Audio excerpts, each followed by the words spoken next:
comment on nous a élevés, c'est on dit oh le professeur c'est comme ton deuxième parent, comme il pourrait jamais te faire du mal.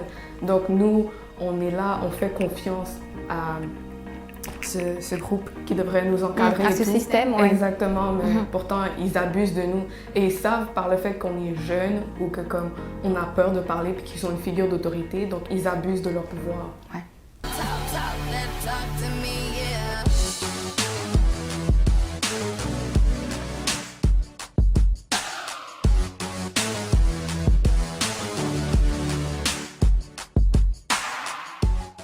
L'Auberge du Plateau nous reçoit pour la saison 5 de Woman Talk That Talk.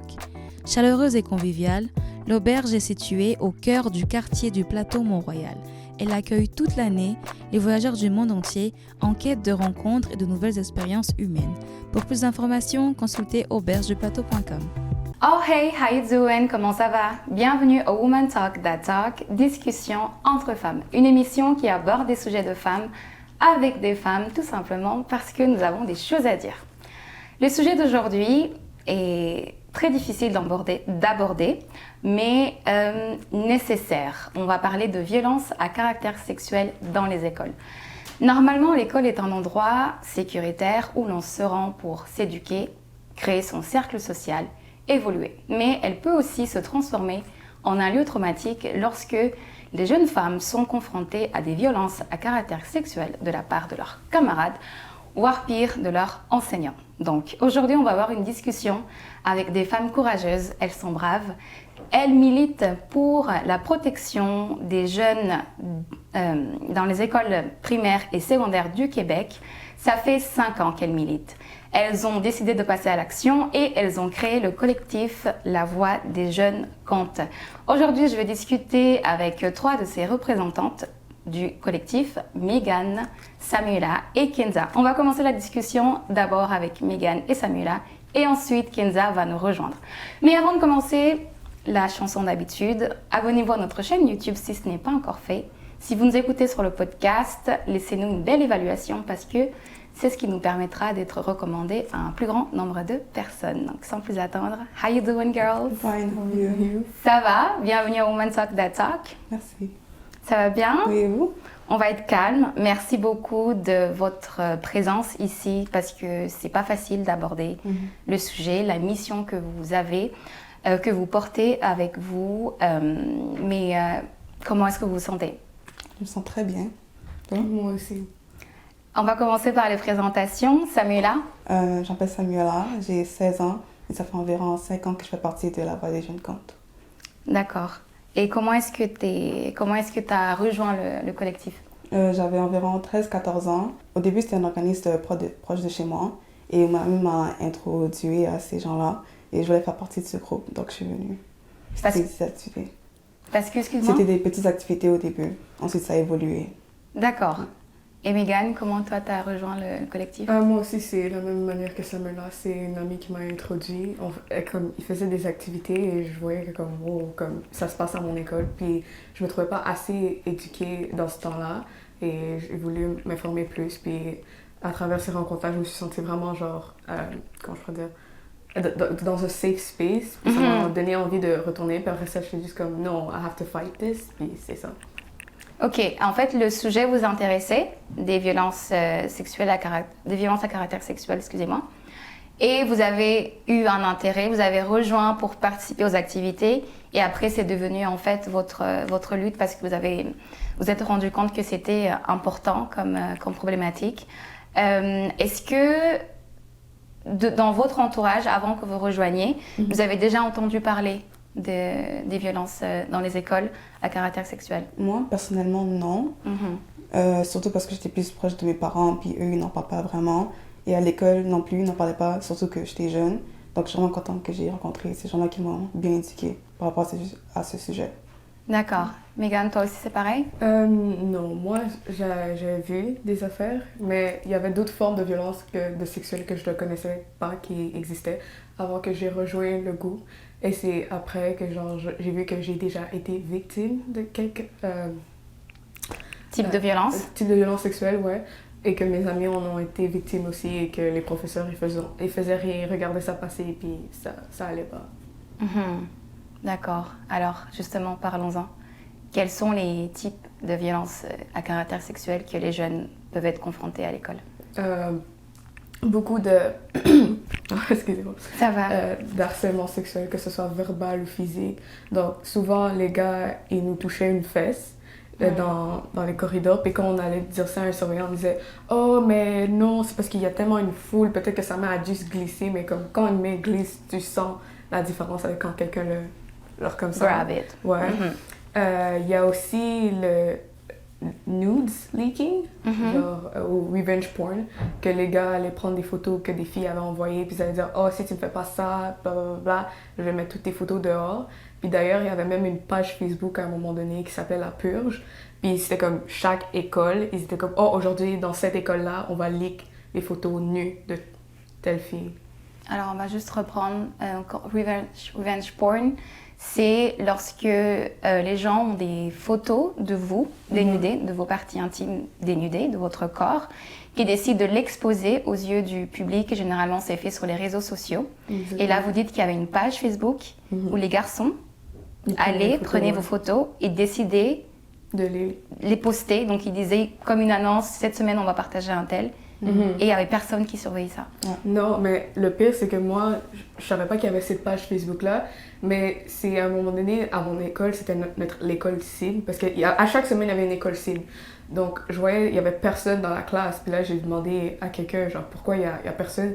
Là, ils m'ont dit, oh, parce que toutes ces filles-là, possiblement, ils ont des photos qui sont sur la page, puis comme ils voulaient pas affronter leur agresseur, qui était soit à l'école, ou genre, juste par honte, ils voulaient pas venir à l'école.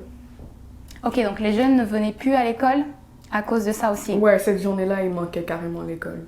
Parce qu'elles savaient qu'elles allaient être exposées? Ouais.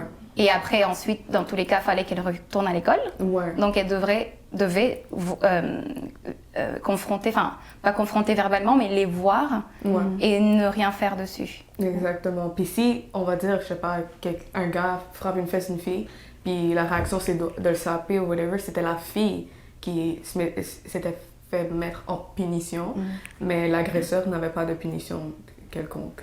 Il disait comme, oh, mais tu l'as attiré, tu portais des leggings, genre t'as demandé qu'on te tape les fesses ou des trucs comme ça. Qui est-ce qui répond ça? Les surveillants. Les surveillants, les professeurs, toute l'administration des écoles, comme ils really undermine our experiences. Ils minimisent en fait vos expériences. Exactement.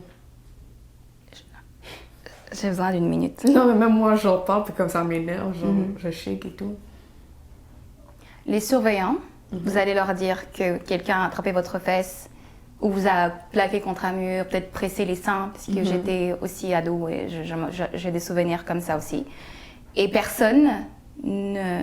Et vous disent en fait que c'est parce que tu as porté un short, parce que tu as porté... Ouais. C'est incroyable, vous vous rendez compte? Quelqu'un, un adulte, un jeune va vous contacter pour demander de la protection, de l'aide, et vous lui dites en fait que c'est parce que sa tenue n'est pas appropriée, donc elle l'a causée. Exactement. À l'école, un endroit où on est censé être protégé. D'accord. Megan, est-ce que toi, tu as eu un... Megan, excuse-moi, Samuela, je te regarde et je pense à Megan. Est-ce que tu as... je veux demander, mais vous n'êtes pas obligé de me répondre. Est-ce que vous connaissez quelqu'un de votre entourage qui a été victime de violences? Oui. Ouais. Moi, c'est personnellement moi et 3 de mes amis. On s'est changé en éducation physique et notre prof d'éduc a ouvert la porte des vestiaires parce qu'on était en retard et on lui a dit de fermer la porte à plusieurs reprises et il n'a pas fermé. Donc, votre prof? Prof d'éducation physique. Il a ouvert la porte? Oui. Pendant que vous étiez en train parce de qu'on le était changer? en retard. Alors on a dit à notre principal, ouais, et elle a dit que c'est pas grave parce qu'il prend sa retraite cette année. Puis on a dû laisser la faire. On a involve like, our parents et d'autres adultes et ils n'ont rien fait jusqu'à ce jour. Et ça s'est passé il y a 2 semaines. Ouais. Je suis désolée. Vraiment.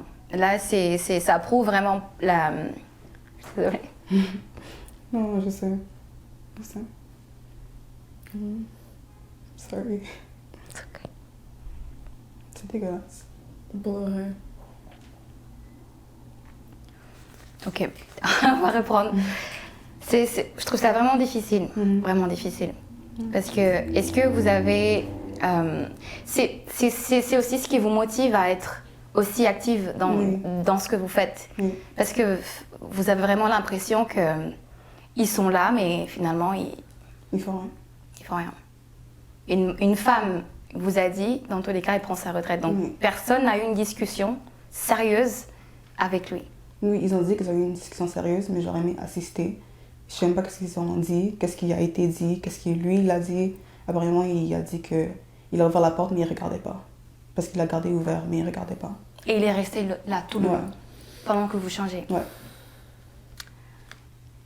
Comment, là, j'allais demander pour la dénonciation, parce que ça fait penser, quand vous dites les choses, on dit qu'il faut parler. Lorsqu'il y a des cas de violence à caractère sexuel, il faut parler, il faut s'exprimer.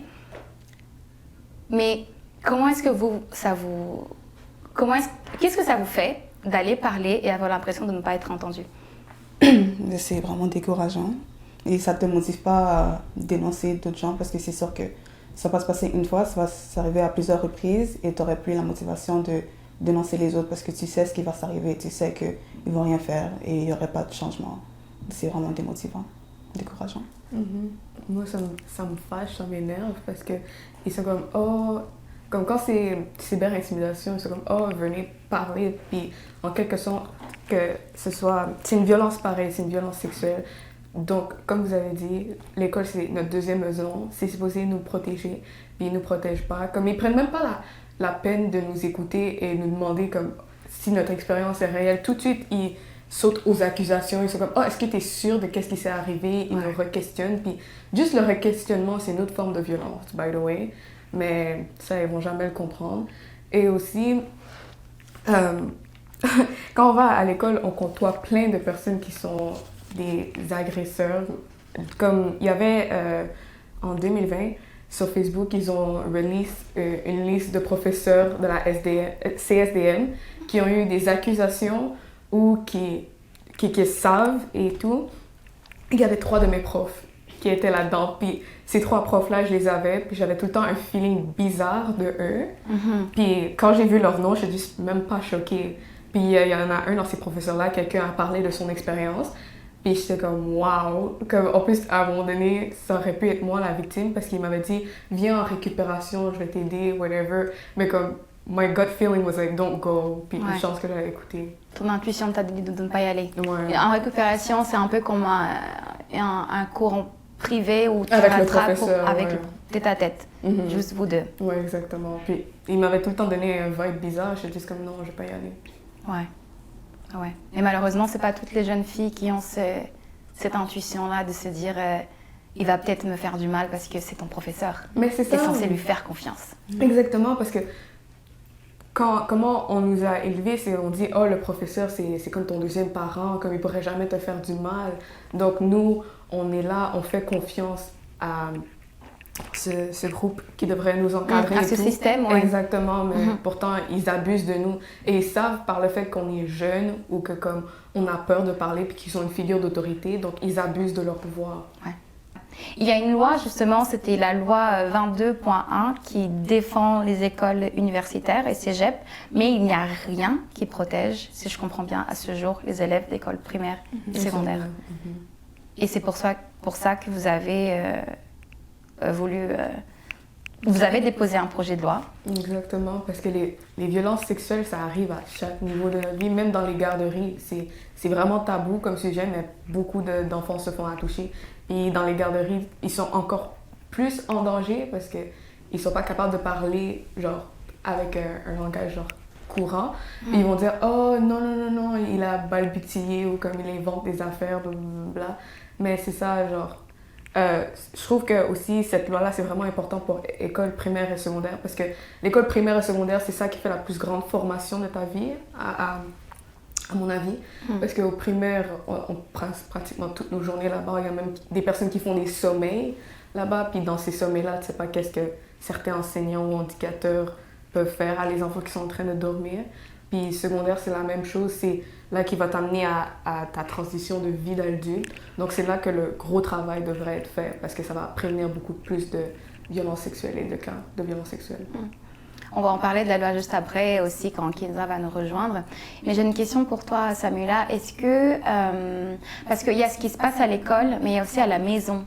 Est-ce que les parents, comment est-ce qu'ils peuvent aussi contribuer à dénoncer? Est-ce que déjà ils vous croient généralement? Et après, comment est-ce qu'ils affrontent eux-mêmes les professeurs? Comment est-ce que c'est Je pense que ça dépend chacun de ses parents.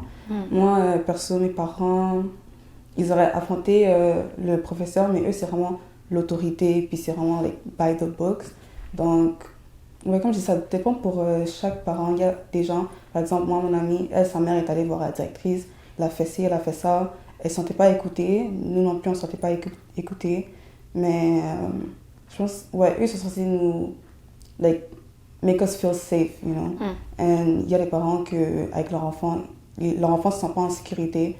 Et c'est leur rôle de nous dire que c'est correct, de nous dire que je vais faire ci, je vais faire ça. Et il y en a qui ne sont pas protégés. Même par les parents. Ouais. Parce qu'ils croient plus les professeurs que... Vraiment. Ok. On va prendre une pause. On va parler avec Kinza va nous rejoindre. Merci beaucoup, Samuela, de ton témoignage. Vraiment, tu te trouves super courageuse, super brave d'être là et de parler. Parce que malgré le fait qu'on dit qu'il faut dénoncer, c'est pas tout le temps qu'on est écouté, mais malgré cela, tu es quand même là en train de faire passer l'information. Et sache que ce que tu vis aujourd'hui, une autre jeune femme qui pensait peut-être que c'était normal parce que son prof a le droit d'ouvrir la porte, et ben aujourd'hui elle saura que non, c'est pas bien, que c'est une agression. Elle va pouvoir réagir et vraiment merci beaucoup pour ça. Est-ce que tu as un mot de la fin que tu voudrais partager avant que Kinza nous rejoigne?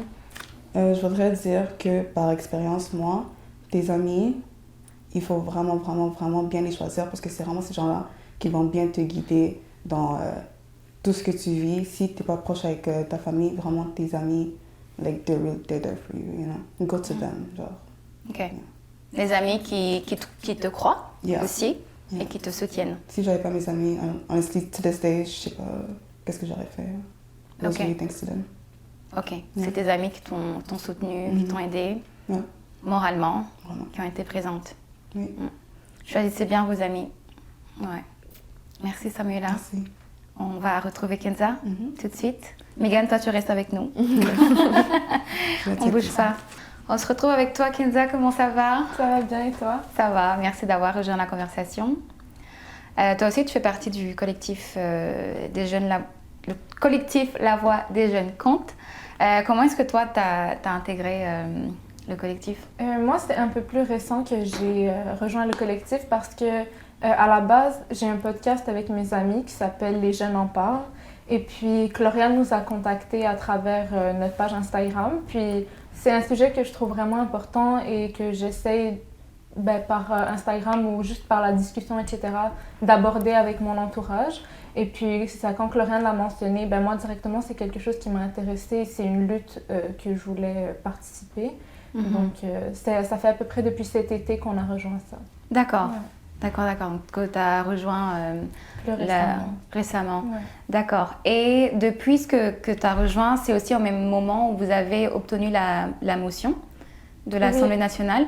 Ouais. Est-ce que vous pouvez juste expliquer pour celles qui ne savent pas comment est-ce que vous êtes arrivé à obtenir la motion et qu'est-ce qu'elle vous a permis par la suite de faire? La motion de Catherine Fournier? Oui. Oui, en fait, moi en tout cas, j'ai vu ça comme étant comme un signe de reconnaissance du travail parce que les filles, ça fait plus de 5 ans qu'elles militent. En tout cas, moi, je l'ai vu comme ça que pour une fois, au niveau du gouvernement, on est écouté et qu'il y a du changement qui va être fait ou du moins qui va vraiment commencer à être fait au niveau politique. Mais c'est sûr que le combat est long pour les filles, en tout cas depuis longtemps. Puis c'est juste, je pense, une certaine reconnaissance du travail qu'on doit continuer à faire encore et encore. Et c'est grâce à elle aussi que vous avez pu déposer le projet de loi, c'est la loi 9, du protecteur de l'élève. C'est pas nous qui avons déposé le protecteur de l'élève. Non, au contraire, le protecteur de l'élève, c'est plus quelque chose qui va à l'encontre, je dirais, de qu'est-ce que nous on veut. Parce que nous, en tout cas, ce qu'on cherche à atteindre, c'est de déposer un projet de loi clair où il va y avoir des protocoles puis certaines manières de fonctionner quand les violences à caractère sexuel arrivent dans les écoles primaires et secondaires. Donc déjà que comme ça fait un safe space pour les élèves, qu'il y ait des protocoles clairs lorsque ces choses-là arrivent, qu'on sache en fait qu'est-ce qu'on va faire et avec la victime, comment on va l'aider, la supporter, traverser cette épreuve. Puis en même temps de punir les agresseurs sérieusement et non de l'exclure pour 2 jours et qu'ils reviennent à l'école par la suite. Ok, là c'est qu'est-ce que le protecteur de l'élève, ça ne correspond pas du tout en fait à... Ben, c'est plus que ça invalide un peu, je trouve, les violences à caractère sexuel parce que je pense que c'est mentionné que ça équivaut à de l'intimidation, alors que l'intimidation et les violences à caractère sexuel, ben, c'est 2 choses différentes et chacune nécessite des mesures différentes. Je crois qu'il y a un protocole qu'il faut aborder au niveau des violences à caractère sexuel parce que justement, il faut accompagner la victime dans ses besoins particuliers-là et de punir l'agresseur en fonction de ce qu'il a connu. Ok, Ouais. ok. Donc parlons du projet de loi que vous avez déposé. En quoi ce projet, il est essentiel pour la protection des élèves de primaire et de secondaire du Québec? Est-ce que tu veux commencer? Mais c'est essentiel parce que ça va dire que les violences sexuelles sont là, parce que le protecteur de l'élève, je trouve que c'est comme sugarcoating, comme ça. C'est enjolivé en fait. Exactement, ouais. ça passe sur la surface, mais ça va pas à la source du problème. Ok. Tandis qu'avec le projet de loi, ça va vraiment acknowledge the real problem that is here. Et ça va former les élèves à les violences sexuelles qu'il y a dans les écoles et les différentes formes de violences sexuelles que j'avais mentionnées que je connaissais pas avant d'avoir rejoint le collectif, parce que beaucoup de jeunes vivent des violences sexuelles puis ils savent pas que c'est des violences sexuelles ou ils savent pas quoi faire autre qu'aller à la police, tandis qu'il y a d'autres solutions aussi. Ça va aussi former les enseignants, les surveillants, parce que oui, il y a des sexologues à les écoles, mais comme il y a un sexologue pour genre 1500 étudiants, comme ça se fait pas.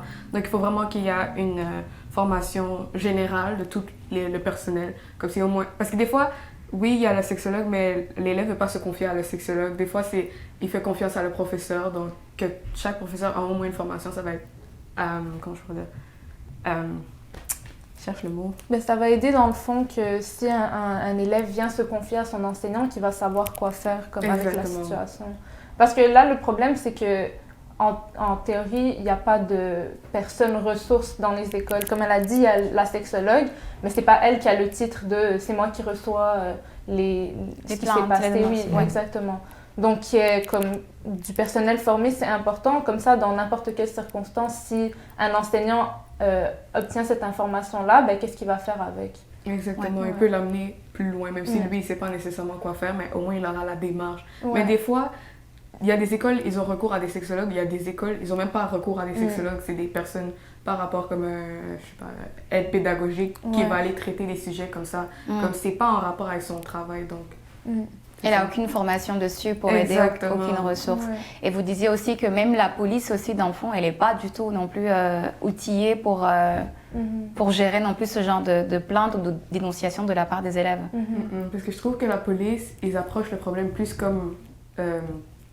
genre vraiment, oh, est-ce que tu as une preuve de DNA, genre ces affaires-là, mais ils prennent pas en considération juste le statement. Genre le statement vaut rien si t'as pas genre une culotte déchirée ou genre t'as des marques sur toi, comme c'est vraiment ça le truc. Ou soit ils disent, oh, est-ce que tu te rappelles de l'heure que ça s'est passé, mais oui, techniquement tu peux te rappeler de l'heure, mais dans le moment t'es tellement dans le choc et tout, tu vas pas te rappeler de tous ces petits détails-là, donc des fois c'est vraiment inutile. Ouais, ben, ils prennent pas nécessairement en considération les témoignages et c'est plus dans est-ce que tu as des preuves pour me montrer que c'est vraiment arrivé, sinon jusqu'à preuve du contraire, genre je te croirais pas. Alors que je trouve que c'est vraiment violent, surtout quand tu vis ce genre de situation-là, qu'on te dise ben, tu dois te prouver pour qu'on te croie. Ouais. Oui. Ça, ce sont des choses qui le font généraalors aux femmes quand elles sont aussi adultes. On a toujours aussi besoin, on va te croire jusqu'à ce que tu prouves vraiment, comme tu as dit, une culotte déchirée ou que tu as des marques ou quoi. Mais quand tu es jeune, parfois, tu es aussi juste tu dois reprendre la classe de juste après. Tu retournes à l'école, après tu rentres chez toi. Après le temps, juste que tu réalises aussi que, hey, ce qui vient de se passer, c'est grave. Et malgré cela, ils enlèvent, en fait, ils négligent tout genre d'émotions que vous pourrez ressentir à ce moment-là, et ils veulent juste avoir des preuves. Et s'il n'y a pas de preuves, bah, comme vous avez dit, ce qui vient de se passer n'a jamais existé. Il n'y a aucune valeur, exactement. Et des fois, ils sont comme, oh, mais va faire un rape kit. Mais des fois, tu vas dans Un quoi, excuse-moi? un rape kit. C'est genre un truc que quand tu vas à l'hôpital, c'est comme un kit, puis on va te... Genre, on va dire, on va prendre un cotton swab, puis on va le swab à l'intérieur de toi. Mais des fois, il y a des hôpitaux qui n'ont pas nécessairement, parce que c'est vraiment en demande ces affaires-là. Donc, il faudrait que la police, s'ils vont vraiment aller dans l'effet, oh, genre, je veux preuve que eux aussi soient outillés avec ces ressources-là. Donc là, de toute façon, la police ne peut rien faire. L'entité scolaire ne peut rien faire. Est-ce qu'aujourd'hui, il n'y a pas de loi, mais est-ce que, puis la loi du protecteur de l'élève ne fonctionne pas, mais qu'est-ce qu'ils vous disent dans ce cas-là? Quand ça arrive, qu'est-ce qu'ils vous disent de faire? C'est la question. Ouais. Ben, Parce qu'il faut faire quelque chose. Pour l'instant, si le gouvernement, on va dire qu'il ne semble pas prioriser votre projet, qui, à mon avis, ça semble vraiment d'urgence qu'il passe à l'Assemblée, qu'il soit validé, qu'on puisse commencer à l'appliquer, mais aujourd'hui, il n'y a rien. Quand ça vous arrive et la police vous dit non, il n'y a rien, qu'est-ce qu'il faut faire? Qu'est-ce que vous faites aujourd'hui, concrètement? Mais la majorité des victimes, ils essayent juste de, comme, genre, soit poursuivre encore plus qu'ils peuvent, ou soit c'est comme, ils disent carrément, oh, oublie que ça s'est passé. Comme dans certaines écoles, j'entendais des cas, la personne se faisait violer, puis là, c'est comme, ah, ben la fin de l'année arrive de toute façon. Juste assis-toi en arrière dans la classe, essaie de pas être trop dans la face du professeur, puis comme, fais tes affaires, puis tu serais supposé être correct. Mais ça, c'est comme toute une forme de violence parce que tu as littéralement ton agresseur devant toi, puis tu dois pas avoir aucune forme d'émotion, puis juste rester neutre. Parce que si tu as une réaction et tu dénonces, c'est toi qui deviens le problème, c'est toi qui deviens, quote-unquote, l'agresseur. Parce que tu es en train de disturb, genre, comment je pourrais dire, la ligne qui voulait, genre, pour nous laisser dans l'oubli et tout. D'accord. C'est incroyable. Moi, je suis là, je suis sidérée, je sais même pas comment est-ce que c'est possible, en fait. Parce que ça a l'air d'être... On prend pas au sérieux, alors que c'est super grave. Que qu'on te dise, tu viens de te faire agresser sexuellement, et on te dit, reste juste au fond de la classe parce que l'année se termine. L'année se termine, mais après, ta vie, de façon mentale, comment est-ce que, la santé mentale, comment est-ce que vous faites après? On mentionnait le formulaire en ligne. C'est un formulaire, il sert à quoi ce formulaire? Ben, il y a une manière, en tout cas, que le gouvernement a mis en place pour justement dénoncer. Puis c'est un formulaire en ligne qui incite les jeunes à justement aller écrire qu'est-ce qui s'est passé, mais on trouve que c'est pas normal que... C'est pas genre un article que t'écris, genre c'est une violence que t'as vécue. Tu vas pas juste aller sur Internet et commencer à taper qu'est-ce que t'as vécu. Puis pour certaines personnes, c'est juste tellement difficile d'en parler déjà. Puis c'est encore moins facile d'en parler comme ça. Tu sais même pas qui va le recevoir, qu'est-ce qui va se passer avec ça. Puis si tu as moins de 14 ans, tes parents doivent être inclus dans la situation et la police et la DPJ vont intervenir également. Et c'est peut-être pas nécessairement de cette manière-là que tu as envie de dénoncer. Puis il y a plusieurs manières en fait que ça pourrait être fait. Donc je comprends pas en fait que c'est juste cette solution-là qu'on nous propose. Ouais. Donc et ce formulaire-là, il est donné, toute personne peut aller dessus pour le remplir. Ou vous allez voir quelqu'un, une entité, et après c'est eux qui vous disent d'aller en ligne? Comment ça se passe? Je sais pas exactement c'est qui a accès, mais je pense que c'est ce qui a été mis en place au primaire et au secondaire, si je me trompe pas. Qui l'a mis en place? Le gouvernement. Le gouvernement, ouais. Ok. Ouais. Et ça, c'était avant votre proposition de loi ou c'est venu... est-ce que ça existait déjà avant que le collectif soit créé? Ou ça s'est créé dans les 5 dernières années? Non? Non, on ne sait pas. Non, c'est pas intéressant, c'est pas important parce que dans tous les cas, il sert à rien. Exactement. Puis le protecteur de l'élève, oui, c'est comme la solution magique du gouvernement, mais comme la majorité des gens ne savent même pas qu'il y a un protecteur de l'élève, comme ils ne savent même pas qu'il y a ces ressources-là pour, quote-unquote, les aider. Donc. Pour les aider, finalement, comme vous avez dit, c'est complètement contre ce que la personne, la victime, souhaite avoir comme suivi en profondeur. D'accord. Qu'est-ce que vous avez déjà fait jusqu'ici au niveau du gouvernement au niveau de la politique? Parce que je sais que vous faites beaucoup d'apparitions publiques au Parlement. Comment est-ce que ça se passe? Les trucs majeurs, je dirais que justement le projet de loi a été déposé, donc on a fait comme des conférences par rapport à ça. Je trouve que c'est le truc le plus marquant en fait, parce que on est des jeunes et je trouve que c'est au gouvernement de faire son travail, mais malgré toute chose, on se bat puis on continue de le faire jusqu'à déposer un projet de loi pour protéger les jeunes. Parce que certaines d'entre nous, on est au cégep ou à l'université et tout de même, c'est quelque chose d'important. Puis ça, c'est, en tout cas, je dirais le truc majeur qu'on a fait. Il y a aussi l'Assemblée nationale. Ouais, on a fait une apparition comme à l'Assemblée nationale où justement on a expliqué aux autres personnes c'est quoi notre projet de loi, qu'est-ce qu'on fait, etc. Où le gouvernement a écouté, je dirais, puisqu'il était présent. Mais je pense qu'il faut aller au-delà de simplement l'écoute et de faire la part des choses, le travail qu'ils doivent faire en tout cas. Parce que c'est bien beau qu'on fasse des apparitions sur les médias, etc. Mais je pense qu'à un moment donné, parler, c'est pas juste ça qui va être fait. Il faut que l'autre côté aussi fasse sa part des choses. Il faut qu'il y ait de l'action. Ouais. Est-ce que vous voulez, je sais que vous le faites souvent, mais est-ce que vous voulez vous adresser aussi au ministère de l'Éducation, la protection des jeunes, pour que... Juste de faire leur travail.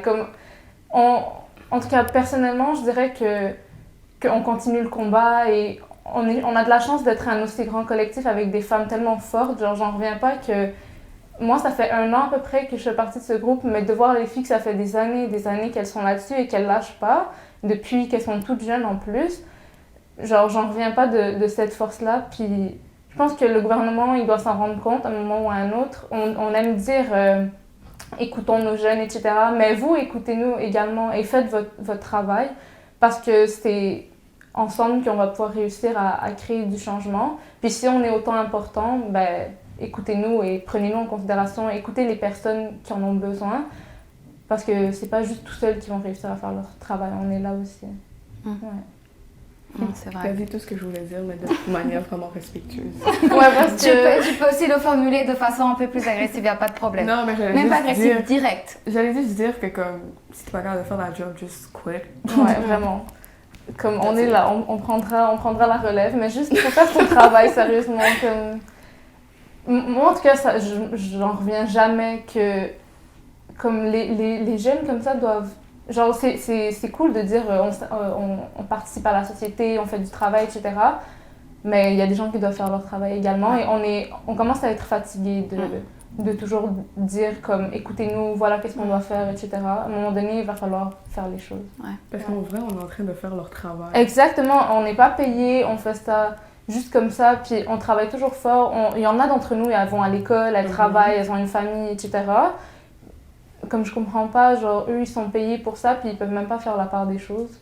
Ouais, vous leur avez apporté la dénonciation, vous avez Donner des suggestions. donné des suggestions, vous avez déposé un dossier. Ouais, le projet de loi il est déposé. On les sait a même pas littéralement tout donné. Vraiment, comme tout est à leur disposition, il faut juste qu'ils fassent les choses. Exactement. Il faut juste qu'ils fassent les choses. Vraiment.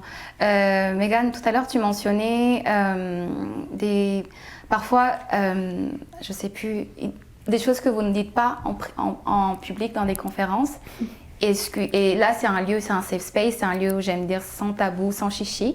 Donc, est-ce que tu veux dire des choses que tu n'oses jamais dire? Parce que je ne sais pas comment est-ce que ça va être reçu. Mais ici, je peux te dire, te rassurer que tu peux le stimuler de façon ouverte. Mais moi, j'ai toujours dit que la raison pour laquelle on n'a pas encore eu les résultats qu'on veut avoir, c'est parce que notre groupe, c'est majoritairement des femmes de couleur. Ok. Ok. Parce que quand c'est violence sexuelle, les femmes se font toujours négliger, no matter what race or sexuality you are. Mais je suis sûre que si le groupe aurait été plus majoritairement de femmes blanches, ils auraient été un peu plus loin que nous, on est là. Ouais. Puis déjà, aussi, une autre chose, c'est que les femmes de couleur, quand ils vivent des violences sexuelles, c'est encore plus négligé. Négligé, surtout quand t'es une femme noire. C'est grave. Juste, en regardant le traitement des femmes autochtones au Canada, genre, c'est eux qui sont les plus violentés en termes de violences sexuelles et ça passe inaperçu. À chaque année, il y a genre des centaines et des milliers de femmes autochtones qui disparaissent et le gouvernement fait rien pour essayer de les retrouver. Ils disent que comme, oh, c'est une junkie ou comme, regarde son milieu, c'est elle qui l'a demandé. Tandis d'essayer de comprendre le problème. C'est tout un problème de racisme systémique, là. C'est pas que personne demande ça, personne se met en situation pour ça. C'est vraiment un problème de racisme systémique, puis personne veut, genre, défaire ce racisme systémique-là. Ben déjà, le gouvernement ne considère... Ben, en tout cas, notre gouvernement actuel ne considère pas que le racisme systémique existe. Il n'a pas accepté. Exactement. Ouais, il ne veut pas y faire face. Puis, ben c'est ça, c'est que vu que le groupe est majoritairement formé de femmes noires, ben c'est comme un double travail qu'il faut faire. Alors que si c'était des femmes blanches, je dis pas que le travail serait facile. Je pense que chaque travail nécessite une part des choses. Mais le fait de porter le voile, d'être une femme noire, etc., fait qu'il faut travailler encore plus dur. Parce que je pense pas qu'un groupe de femmes blanches, je pense pas qu'après 5 ans, il se serait rien passé. Ah, le public aurait été outré. Là. Comme t'aurais vu headlines sur headlines. Nous, on fait pas de headlines aussi, on fait du bruit, mais c'est pas autant. Exactement. C'est comme Chloriane disait, on a eu un événement et tout, puis ça a été overshadowed par un joueur de hockey qui est mort.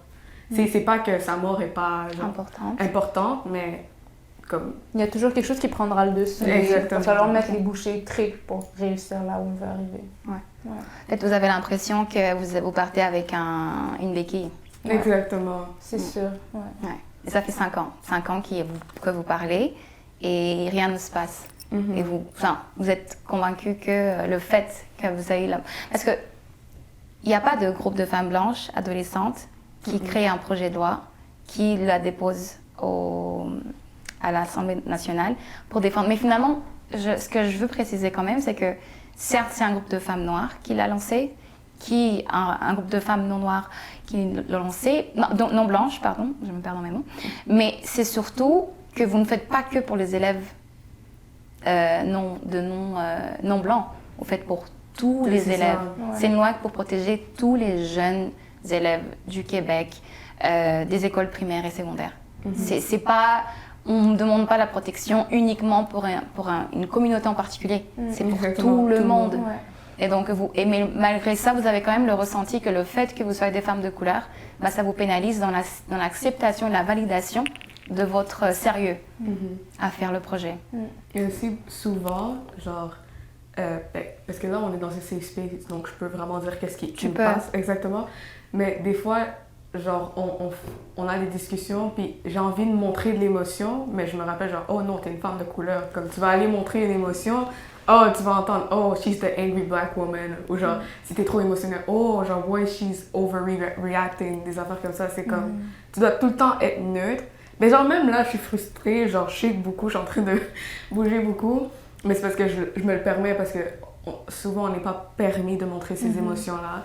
Mais c'est ça me frustre que comme on peut pas montrer des émotions parce que les violences sexuelles, c'est quelque chose de sérieux.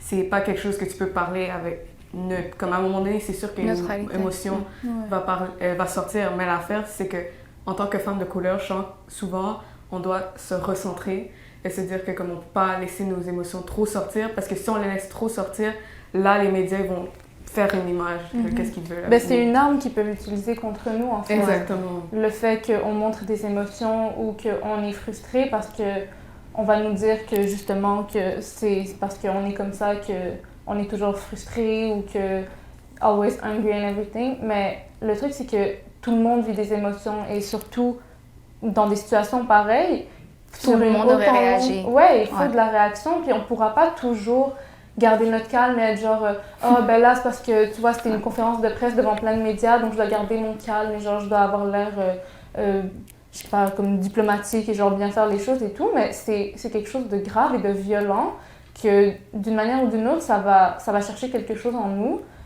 Mais en tout cas jusqu'à maintenant on a toujours fait super attention à s'exprimer avec une certaine politesse et un certain tact aussi. pour justement pas qu'on nous voit comme étant des femmes fâchées et tout, parce que je pense que ça nous aurait même encore plus reculé. Desservi, Ouais, parce qu'on aurait dit, ben, de toute façon, elles sont juste énervées, elles font ça comme ça et tout. Mais cette colère est très justifiée. Elle est tout à fait 100%, même 1000% justifiée. Mais on peut pas la montrer comme on a dit tout à l'heure. Ouais. C'est incroyable. Je veux quand même qu'on termine sur une note positive. C'est pas du tout positif comme sujet, c'est pas du tout joyeux à aborder. Moi, ça m'attriste de l'entendre parce qu'aujourd'hui, on est en 2022. Vous avez commencé, pour certaines, vous aviez 11, 12 ans. Aujourd'hui, la plus grande, elle a 21 ans.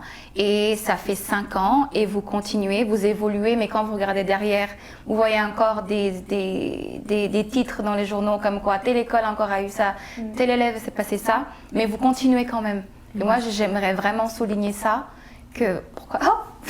Alors non, Non, je peux pleurer. Même moi, j'ai envie de pleurer, mais je me retiens parce qu'il y a une caméra. Je trouve que vous êtes vraiment brave. Moi, je sais pas si j'aurais eu la force à l'époque. Je sais même pas si j'aurais eu l'idée de me dire ce qui m'est arrivé en privé, je vais le dire en public. Et je vous trouve vraiment brave. Des super girls. Continuez comme ça. D'ailleurs, vous avez, dans votre parcours de 5 ans, vous avez eu justement la motion, mais qui est encore en cours de cheminement. Mais vous avez aussi rencontré Tarana Burke, qui est l'instigatrice du mouvement MeToo.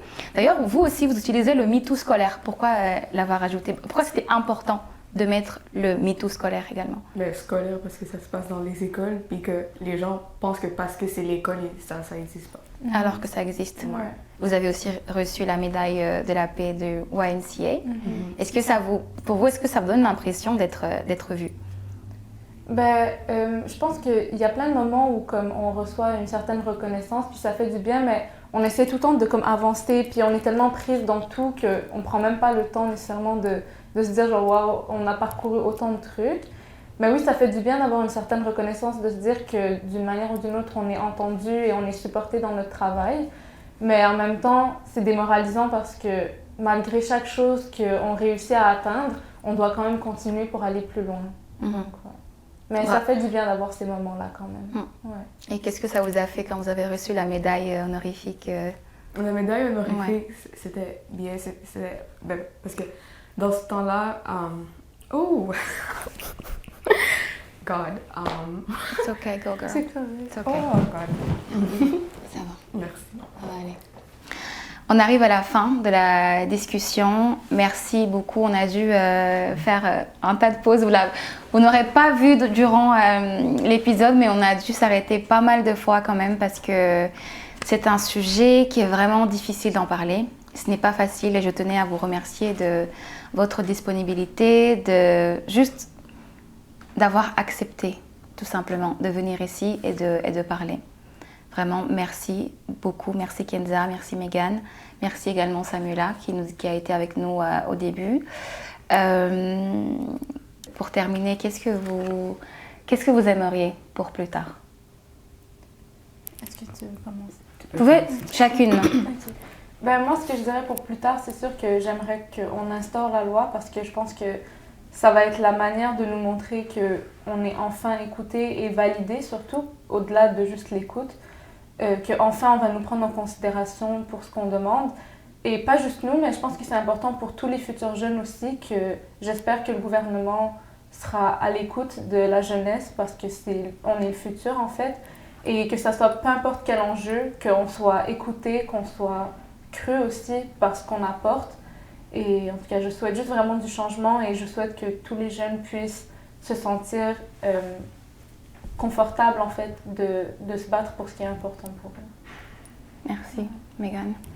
Tout ce qu'elle a dit, juste vraiment qu'ils nous écoutent parce que pour de vrai, moi personnellement, je commence à être à bout, genre mentalement, comme c'est tellement décevant de se faire dire non à chaque fois. C'est juste genre, donnez-nous la réponse qu'on veut. Pas juste pour le collectif, mais pour toutes les victimes. C'est votre devoir, c'est ça que vous avez sign up for. Genre quand vous avez pris la job, donc do your job. That's it. On va terminer avec 3 questions d'empowerment pour essayer d'apaiser un peu notre ambiance. même si on dit apaisée, mais il faut qu'elle reste quand même éveillée parce qu'on a besoin que le gouvernement fasse son travail, qu'il protège les jeunes. C'est important, c'est crucial, c'est urgent.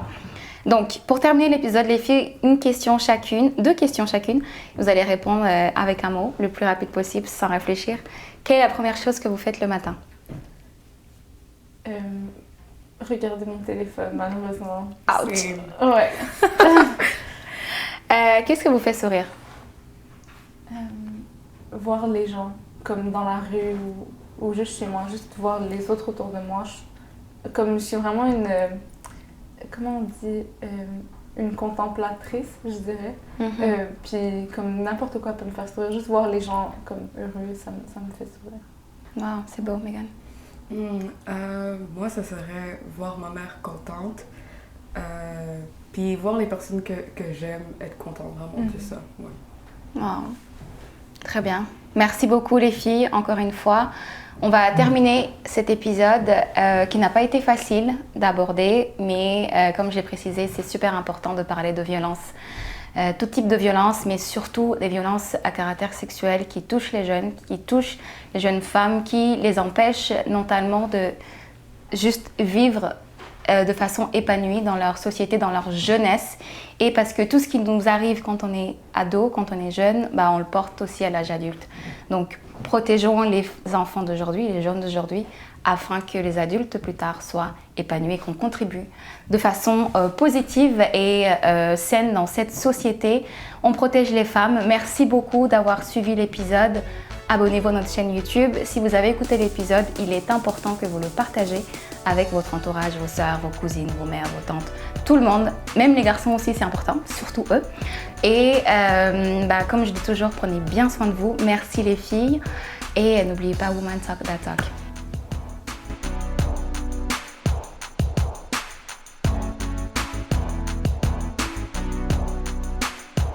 Hey, alors tu es arrivé jusqu'ici, ça veut dire que tu as aimé l'épisode et mieux encore, tu as aimé la chaîne. Alors abonne-toi, partage la vidéo, laisse ton commentaire et on se retrouve prochainement.